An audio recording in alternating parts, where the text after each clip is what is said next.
an armada, very powerful. We have submarines, very powerful, far more powerful than the aircraft carrier, that I can tell you. 네, 칼빈슨 호를 한반도로 보내고 있다는 트럼프 대통령의 이 발언으로 지난주 한반도의 군사적 긴장이 높아졌습니다. 그런데 정작 칼빈슨 호는 한반도가 아니라 인도네시아 부근에서 항해를 하다가 언론에 포착이 됐습니다. 그리고 더 남쪽에 있는 호주에서 연합훈련까지 했습니다. 결국 트럼프의 거짓말이었던 걸까요? 오늘 팩트체크는 칼빈슨 호를 둘러싼 미스터리에 접근을 해보겠습니다. 오대영 기자, 상황을 다시 한번 좀 정리를 해볼까요? 네, 지난 3월에요. 한미연합훈련이 있었습니다. 네. 칼빈슨 호가 참여했는데 끝나고 나서 쭉 내려왔습니다.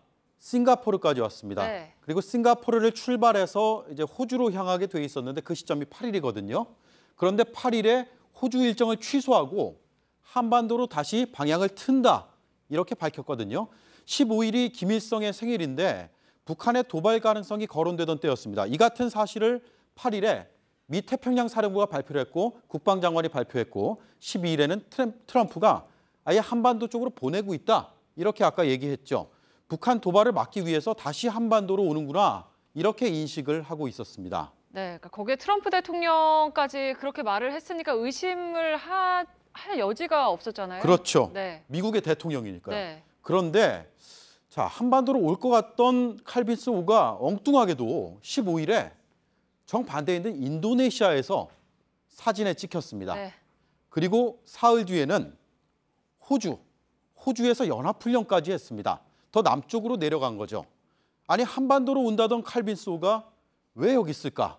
트럼프가 거짓말한 거 아닌가? 이런 얘기가 나온 겁니다. 네, 그러니까 말했던 것과는 정반대의 일이 벌어졌으니까 네. 그러는 건데, 그래서 결론은 거짓말이었습니까? 자, 근데요. 네. 이것만으로 거짓말이라고 단정할 수가 없는 상황이 됐습니다. 왜냐하면 북쪽으로 가겠다고 했다가 다시 방향을 바꾼 시점이 8일에서 15일 사이거든요.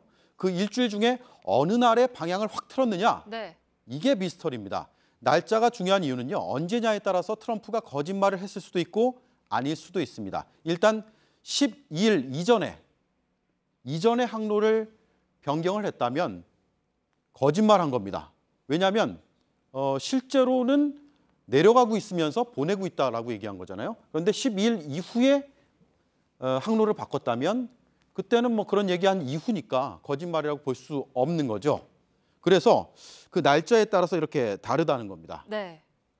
그리고 문제는요, 진위 여부가 그래서 이게 판별이 안 됩니다. 왜냐하면 이 날짜, 항로를 바꾼 날짜를 미국의 핵자산이기 때문에 일일이 확인할 수가 없고 네. 지금 뭐 내신뿐만 아니라 외신에서도 확인을 하지 못하고 있는 상황입니다. 네. 그리고 오늘 백악관에서 이제 추가로 해명이 나왔는데 이걸 놓고도 거짓 해명이다라는 논란이 벌어지고 있잖아요. 그렇습니다. 여러모로 지금 꼬이고 있는데요. 네. 백악관 대변인이 이런 얘기했습니다.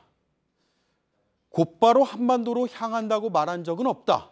그러니까 시점을 얘기 안 했으니까 지금이라도 올려보내면 되는 게 아니냐, 거짓말한 거 아니다, 이런 뜻으로 해석이 되는데요. 네. 하지만 이 브리핑 설득력이 떨어지죠. 8일에 태평양 사령부가 북쪽으로 항해해서 보고하라, 이렇게 얘기를 했고 또 12일에 트럼프가 보내고 있다라고 얘기를 했고, 그러니까 한반도로 진행 중이라는 걸 분명히 말했는데 그럼에도 이런 브리핑을 한 건 이건 말장난이다라는 게 외신들의 대체적인 평가입니다. 네. 그리고 이번 일을 두고 트럼프의 의도적인 교란 작전이다, 뭐 이런 분석도 있던데 이거는 어떤 겁니까? 그렇습니다. 그게 네. 오히려 더 지금 문제 본질일 수 있고요. 거짓말 여부보다 중요할 수가 있습니다. 의도한 혼란 작전이었을 수도 있기 때문입니다. 미국이 핵 항모를 언제든지 한반도로 끌어올릴 수 있다라는 점을 중국과 북한에게 각인시키는 효과를 봤을 수 있다는 분석이 나오고 있고요. 또 트럼프가 시진핑과 힘싸움하는 과정에서 칼빈스 호를 활용했다는 분석도 있습니다.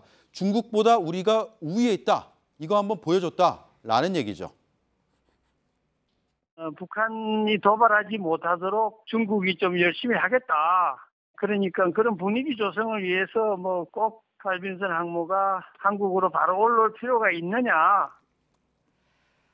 네, 그러니까 어쨌든 트럼프 발언이 어떤 의도였든지 간에 분명한 건 그 한마디로 인해서 한반도 위기 상황이, 안보 상황이 굉장히 출렁였다는 거잖아요. 맞습니다. 그게 우리에게 정말로 중요한 부분인데 네.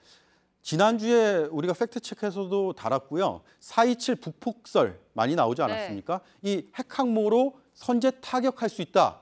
이런 얘기들이 많이 퍼졌습니다. 지난 10일에서 11일 사이였습니다. 이날 이후에요. 주요 대선 주자들은 입장문을 발표했습니다. 한 후보는 아예 안보 프레임으로 선거가의 틀이 완전히 바뀌었다.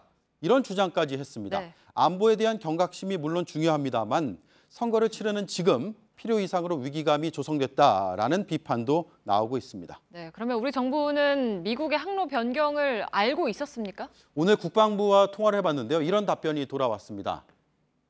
한미 양국은 한반도 인근 해역의 상황에 대해서 상호 긴밀히 협조하고 있다. 애매하죠? 네, 긍정도 부정도 아니고 굉장히 애매한 대답이군요. 팩트체크 오대영 기자였습니다.